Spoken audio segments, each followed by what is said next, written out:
Hello friends, જય શ્રી કૃષ્ણ. મારા કિચનમાં તમારું સ્વાગત છે. આજે આપણે બનાવીશું વ્રત કે ઉપવાસ માટે નવી ફરાળી પૂરી. તો તમે રાજગરાની કે સાબુદાણાની પૂરી તો બહુ જ બનાવતા હશો, પણ આજે એકદમ નવી રીતે સામાની કે મોરૈયાની ક્રિસ્પી એવી પૂરી અને સાથે ચટપટી ચટણી પણ બનાવીશું. એકવાર તમે આ રીતે બનાવશો તો ગરમ ગરમ ખાવાની ખૂબ જ મજા આવશે. તો ચલો રેસીપી સ્ટાર્ટ કરીએ. રેસીપી સ્ટાર્ટ કર્યા પહેલાં જો તમને મારી રેસીપી ગમતી હોય અને હજુ સુધી ચેનલને સબસ્ક્રાઈબ ના કરી હોય તો પ્લીઝ સબસ્ક્રાઈબ કરજો અને બાજુમાં આપેલ બેલ આઇકન પ્રેસ કરજો, એટલે નવી નવી રેસીપીના નોટિફિકેશન મળતા રહે. વાળના તમામ પ્રકારના પ્રશ્નો સોલ્વ કરતું 42 જડીબુટ્ટીઓથી બનાવેલું ઔષધિ તેલ, જે અમે લોકો જાતે જ ઘરે તૈયાર કરીએ છીએ, કોઈ પણ કેમિકલ્સના ઉપયોગ વગર, બિલકુલ નેચરલ છે. 42 જડીબુટ્ટીઓ ભેગી કરીને લોખંડની કડાઈમાં ઔષધિ તેલ તૈયાર કરવામાં આવે છે. જો તમારે ખરીદવું હોય તો તેના ઓર્ડર અમે લઈએ છીએ. ઓર્ડર કન્ફર્મ કરવા માટે વોટ્સએપ નંબર સ્ક્રીન પર જોઈ શકો છો. જો તમારે આ તેલનો પૂરો વિડીયો જોવો હોય તો તમને આ ચેનલ પર મળી જશે અને ડિસ્ક્રિપ્શન બોક્સમાં લિંક પણ મૂકેલી છે.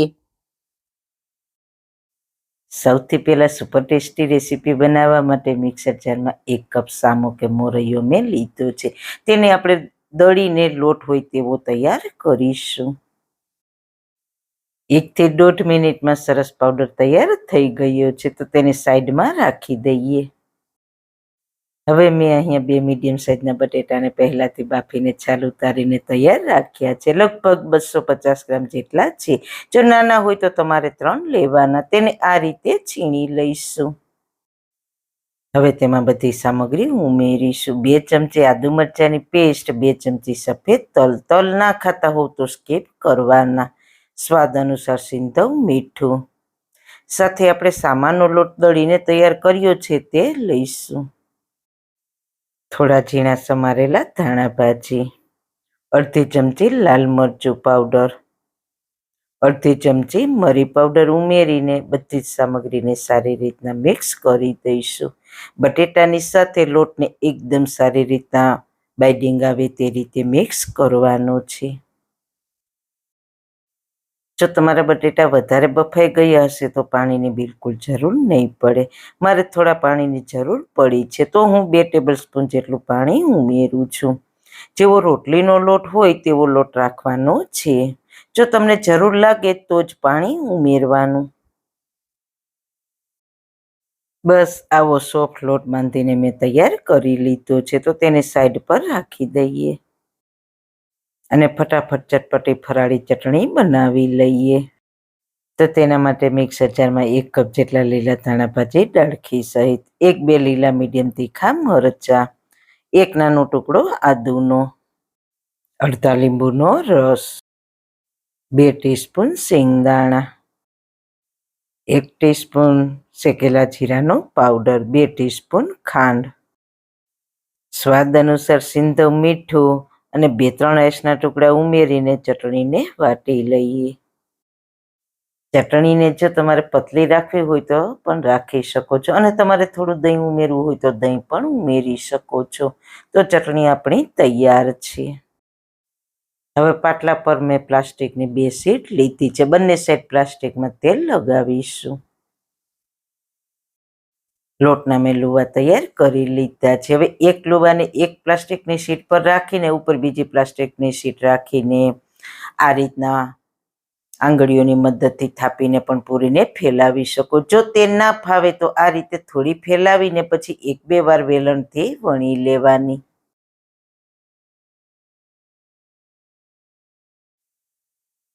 બસ આવી મીડિયમ થીક પૂરી રાખવાની છે.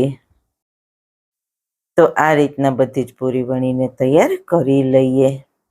પૂરીને બિલકુલ પાતળી નથી કરવાની, એ વાતનું ખાસ ધ્યાન રાખજો. આ રીતના સાઈડમાં થોડા ક્રેક્સ રહે તો પણ ચાલશે.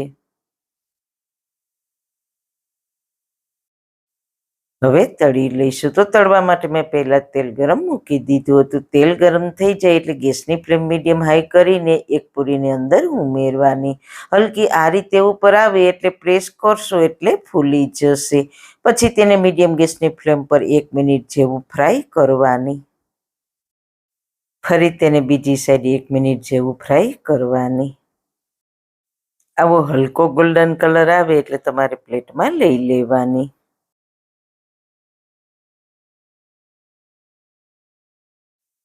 આ પૂરીને ફ્રાય થતાં થોડી વાર લાગશે. રાજગરાની પૂરી તમે બનાવો તો બહુ ઝડપથી ફ્રાય થઈ જાય છે. બધી જ પૂરી તમારી ફૂલશે અને સરસ ક્રિસ્પી તૈયાર થશે. તમે જોઈ શકો છો બંને સાઈડથી ફ્રાય થઈ ક્રિસ્પી થઈ ગઈ છે. તો આ રીતે આપણે બધી જ પૂરીને ફ્રાય કરી લઈએ. તો ગરમ ગરમ પૂરીને ચટણી સાથે સર્વ કરીશું. પૂરીને એકલા દહીં સાથે કે ચા સાથે સર્વ કરશો તો પણ ટેસ્ટી લાગશે. તો જો તમે આવી ફરાળી ક્રિસ્પી પૂરીની ક્યારેય ટ્રાય ના કરી હોય તો ફૂલેલી આવી પૂરીની જરૂર એકવાર ટ્રાય કરજો. તો સારું ખાઓ, ખુશ રહો. આવી સરસ રેસીપી જોવા માટે તમારો ખૂબ ખૂબ આભાર.